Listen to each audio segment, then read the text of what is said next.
하나님의 말씀은 맛있습니다. 하나님의 말씀은 즐겁습니다. 하나님의 말씀은 생명과 행복을 줍니다. 500독 성경 통독 훈련 원장입니다. 여수 살리는 교회 임기환 목사가 하나님의 말씀을 봉독하고 전하는 시간입니다. 함께 하시면 기적이 일어납니다. 알람을 설정하시고 들으시면 좋겠습니다.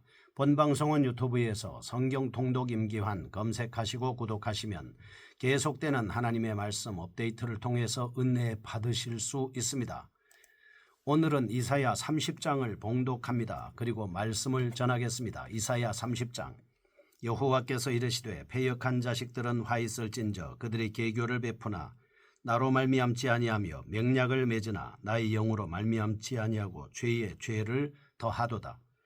그들이 바로의 세력 안에서 스스로 강하려 하며 애굽의 그늘에 피하려 하여 애굽으로 내려갔으되 나의 입에 묻지 아니하였도다. 그러므로 바로의 세력이 너희의 수치가 되며 애굽의 그늘의 피함이 너희의 수욕이 될 것이라. 그 고관들이 소안에 있고 그 사신들이 하네스에 이르렀으나 그들이 다 자기를 유익하게 하지 못하는 민족으로 말미암아 수치를 당하리니 그 민족이 돕지도 못하며 유익하게도 못하고 수치가 되게 하며 수욕이 되게 할 뿐임이니라. 네겝 짐승들에 관한 경고라. 사신이 그들의 재물을 어린 나귀 등에 싣고 그들의 보물을 낙타 한 장에 얹고 암사자와 수사자와 독사와 및 날아다니는 불뱀이 나오는 위험하고 곤고한 땅을 지나 자기에게 무익한 민족에게로 갔으나 애굽의 도움은 헛되고 무익하니라. 그러므로 내가 애굽을 가만히 앉은 라합이라 일컬었느니라. 이제 가서 백성 앞에서 서판에 기록하며 책에 써서 후세에 영원히 있게 하라. 대저 이는 패역한 백성이요 거짓말하는 자식들이요 여호와의 법을 듣기 싫어하는 자식들이라. 그들이 선견자에게 이르기를 선견하지 말라. 선지자들에게 이르기를 우리에게 바른 것을 보이지 말라. 우리에게 부드러운 말을 하라. 거짓된 것을 보이라. 너희는 바른 길을 버리며 접경에서 돌이키라. 이스라엘의 거룩하신 이를 우리 앞에서 떠나시게 하라 하는도다. 이러므로 이스라엘의 거룩하신 이가 이같이 말씀하시되 너희가 이 말을 업신여기고 압박과 허망을 믿어 그것을 의지하니 이 죄악이 너희에게 마치 무너지려고 터진 담이 불쑥 나와 순식간에 무너짐 같게 되리라 하셨은즉 그가 이 나라를 무너뜨리시되 토기장이가 그릇을 깨뜨림같이 아낌이 없이 부수시리니 그 조각 중에서 아궁이에서 불을 붙이거나 물 웅덩이에서 물을 뜰 것도 얻지 못하리라. 주 여호와 이스라엘의 거룩하시니가 이같이 말씀하시되 너희가 돌이켜 조용히 있어야 구원을 얻을 것이요 잠잠하고 신뢰하여야 힘을 얻을 것이거늘 너희가 원하지 아니하고 이르기를 아니라 우리가 말 타고 도망하리라 하였으므로 너희가 도망할 것이요 또 이르기를 우리가 빠른 짐승을 타리라 하였으므로 너희를 쫓는 자들이 빠르리니 한 사람이 꾸짖은적 천 사람이 도망하겠고 다섯이 꾸짖은적 너희가 다 도망하고 너희 남은 자는 겨우 산꼭대기에 깃대 같겠고 산마루 위에 깃이 같으리라 하셨느니라. 그러나 여호와께서 기다리시나니 이는 너희에게 은혜를 베풀려 하시며 일어나시리니 이는 너희를 긍휼히 여기려 하심이라. 대저 여호와는 정의의 하나님이시라. 그를 기다리는 자마다 복이 있도다. 시온에 거주하며 예루살렘에 거주하는 백성아 너는 다시 통곡하지 아니할 것이라. 그가 내 부르짖는 소리로 말미암아 내게 은혜를 베푸시되 그가 들으실 때에 내게 응답하시리라. 주께서 너희에게 환난의 떡과 고생의 물을 주시나 내 스승은 다시 숨기지 아니하시리니 내 눈이 내 스승을 볼 것이며 너희가 오른쪽으로 치우치든지 왼쪽으로 치우치든지 내 뒤에서 말소리가 내 귀에 들려 이르기를 이것이 바른 길이니 너희는 이리로 가라 할 것이며 또 너희가 너희 조각한 우상에 입힌 은과 부어 만든 우상에 올린 금을 더럽게 하여 불결한 물건을 던진같이 던지며 이르기를 나가라 하리라. 내가 땅에 뿌린 종자에 주께서 비를 주사 땅이 먹을 것을 내며 곡식이 풍성하고 기름지게 하실 것이며 그날에 내 가축이 광활한 목장에서 먹을 것이요 밭 가는 소와 어린 나귀도 키와 쇠스랑으로 까부르고 맛있게 한 먹이를 먹을 것이며 크게 사륙하는 날 망대가 무너질 때 고산마다 줄령마다 그 뒤에 개울과 시냇물이 흐를 것이며 여호와께서 자기 백성의 상처를 싸매시며 그들의 맞은 자리를 고치시는 날에는 달빛은 햇빛 같겠고 햇빛은 7배가 되어 7날의 빛과 같으리라.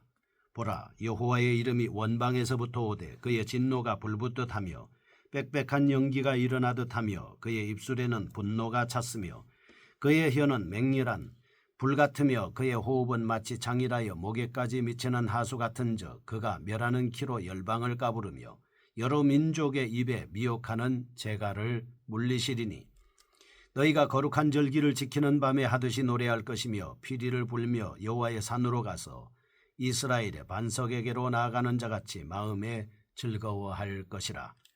여호와께서 그의 장엄한 목소리를 듣게 하시며 혁혁한 진노로 그의 팔에 치심을 보이시되 맹렬한 화염과 폭풍과 폭우와 우박으로 하시리니 여호와의 목소리에 아수르가 낙담할 것이며 주께서는 막대기로 치실 것이라.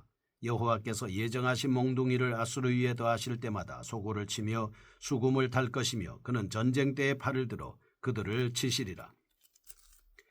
대저 도배선임이 세워졌고 또 왕을 위하여 예비된 것이라. 깊고 넓게 하였고 거기에 불과 많은 나무가 있은즉 여호와의 호흡이 유황개청 같아서 이를 사르시리라. 아멘. 이사야 30장은 애국과의 계약에 대한 경고와 구원에 대한 말씀을 하고 있습니다. 예루살렘에 대한 경고와 언약 백성들의 궁극적 회복을 모사하고 있는 앞장과는 달리 본장은 당시 이스라엘이 처한 상황 속에서 나타나는 불신앙적 태도와 그로 인한 하나님의 심판과 궁극적 구원을 묘사하고 있습니다. 이스라엘의 지도자들은 이사야를 통해 전달된 하나님의 거듭된 계시를 무시합니다. 애국과의 동맹을 체결하고 말았습니다. 이 문제에 대해서 이미 28장 15절, 29장 15절 등에서 암시적으로 거론됐습니다. 그런데 이제 선지자는 보다 직접적으로 애국과의 동맹이 패역한 행위로서 하나님에 대한 명백한 반역이라고 탄핵하고 있는 것입니다. 1절에서 17절 이스라엘 백성들의 죄악을 지적하는 본장은 애굽을 의지하는 이스라엘 백성들의 불신을 구체적으로 언급합니다. 18절에서 26절 거듭된 배역에도 불구하고 이스라엘 백성을 회복시키는 하나님의 은혜를 묘사하고 있습니다. 27절에서 33절 아수르에 대한 심판 예언입니다. 이런 내용을 통해서 이스라엘의 잘못을 고발하는 차원을 넘어서서 여호와를 향한 믿음과 경외심을 촉구하고 있습니다. 1절에서 17절입니다. 애굽을 의지하는 이스라엘 백성들에 대한 경고입니다. 이스라엘 백성들의 이전의 신분을 상기시키면서 궁극적인 회복을 묘사하고 있습니다. 다시 이스라엘 백성들에 대한 구체적인 죄악을 지적하는 대로 초점을 맞추고 있습니다. 당시 이스라엘 백성들이 하나님을 의지하지 않고 오히려 외국의 군대 파병을 요청한 점에 대해서 신랄하게 비판하고 있습니다.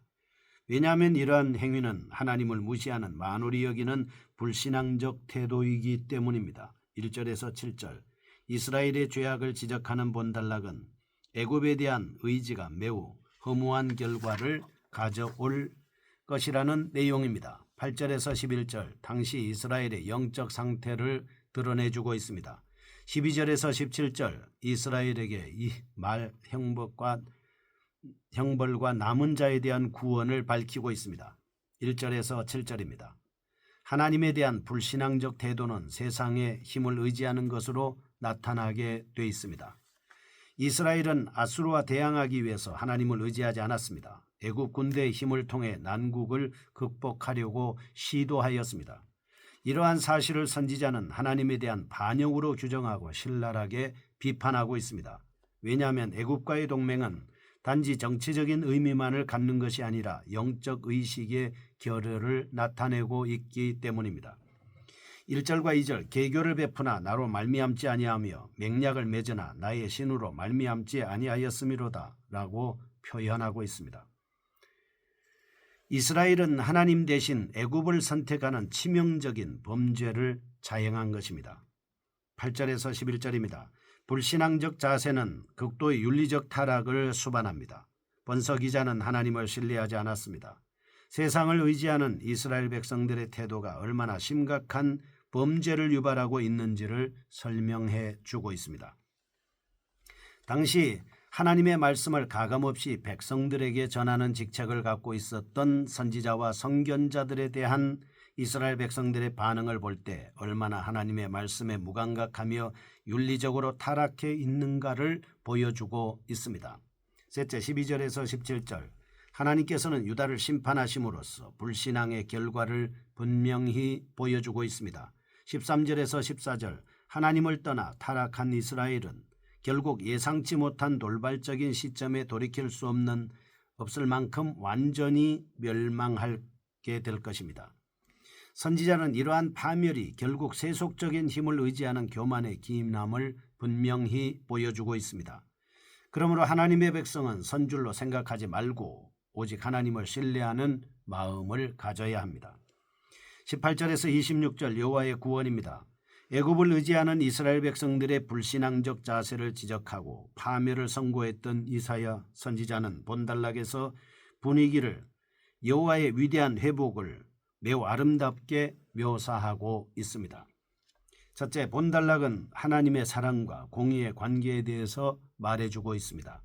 하나님은 범죄한 백성을 심판하는 분이지만 동시에 회개하는 자에 대해 사랑으로 구원하시는 분이십니다. 즉 하나님의 사랑은 원칙 없는 편애가 아닙니다. 하나님의 공의는 극렬히 배제된 차가운 판결이 아닙니다. 둘째, 18절과 19절. 여호와께서 참고 기다리는 자에게 은혜를 베풀어 주심을 알 수 있습니다. 이스라엘 백성들을 책망하는 내용으로 일관하다가 18절에 와서는 하나님께서 이러한 반역에도 불구하고 은혜를 베푸실 것이라는 내용으로 선포하고 있습니다. 이 표현을 피상적으로 이해하면 마치 인간의 기다리는 행위가 있어야만 하나님의 구원이 가능하다는 행위의 구원을 의미하는 것처럼 들릴 수는 있지만 사실상 하나님과의 근본적인 관계가 형성되면 어떤 환경 속에서도 믿음을 잃지 않게 된다는 것입니다. 셋째, 21절에서 26절 본달락은 하나님의 회복이 자연계의 영역에까지 미친다는 사실을 강조하고 있습니다. 본서 기자는 먼저 하나님의 은혜가 인간의 윤리적 영역에서 드러날 것임을 밝히고 나서 좀 더 폭을 넓혀 하나님의 은혜가 자연계의 영역에까지 확대될 것임을 밝히고 있습니다. 이러한 견해는 하나님의 구원이 단지 인간의 영혼에게만 일어나는 것이라고 생각하는 편협된 구원관을 거부하게 되는 것입니다. 세 번째입니다. 27절에서 33절. 여호와의 궁극적인 회복에 대해서 서술합니다. 달리 본 달락은 전의 달락과 달리 이스라엘 백성들이 무서워하던 아수르에 대한 심판을 묘사하고 있습니다. 본서 기자가 이렇게 아수르에 대한 심판을 예언하는 이유는 이스라엘 백성들이 진정으로 싸워야 할 대상은 아수르가 아니라 하나님과의 관계를 끊어 놓으려는 죄의 세력임을 교훈하기 위해서입니다. 이처럼 하나님과의 영적 교제에 집중하도록 유도하는 본달락은 아수르를 심판하시는 여호와의 임재를 상징적으로 묘사하고 아수르에 대한 구체적인 심판의 상황을 묘사하는 것처럼 구성되어 있습니다. 첫째, 27절에서 30절 여호와의 임재 앞에서는 세계 최강을 자랑하는 아수르도 초라한 나라에 불과할 뿐이라는 사실입니다.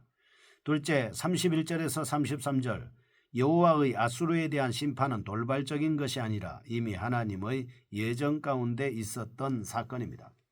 본서 기자는 아수르에 대한 심판의 상황을 묘사하면서 32절 예정하신 몽둥이라는 표현을 사용하고 있습니다. 이것은 아수르에 대한 심판이 우연한 사건이 아니라 하나님의 구원 역사의 예정 가운데 있었던 일임을 보여주고 있습니다. 이상과 같은 본장을 통해서 우리는 다음과 같은 교훈을 얻을 수 있습니다. 첫째, 아수르의 위협을 피하기 위해 애굽의 군사력을 의존한 이스라엘이 처절한 파괴를 당하게 된 것처럼 하나님의 말씀을 거역하고 자신의 고집과 지식에 의존하여 행동하는 사람은 반드시 비참한 결과를 경험하게 된다는 것입니다. 둘째, 하나님께서는 택한 백성을 징계하실지라도 결코 영원히 버려두지 않습니다. 그러나 징계의 도구로 사용했던 이방은 당분간 흥왕할지라도 반드시 멸절당하게 되는 것입니다. 거룩하신 하나님 아버지, 하나님의 말씀에 바로 서서 심판을 극복하고 주님을 기쁘시게 하는 저희가 되게 하여 주옵소서. 예수님의 이름으로 기도합니다. 아멘. 여수 살리는 교회 임기환 목사였습니다. 지금 극동방송을 듣게 하세요. 기적이 일어납니다. 우리는 지금 생명을 전하고 있습니다.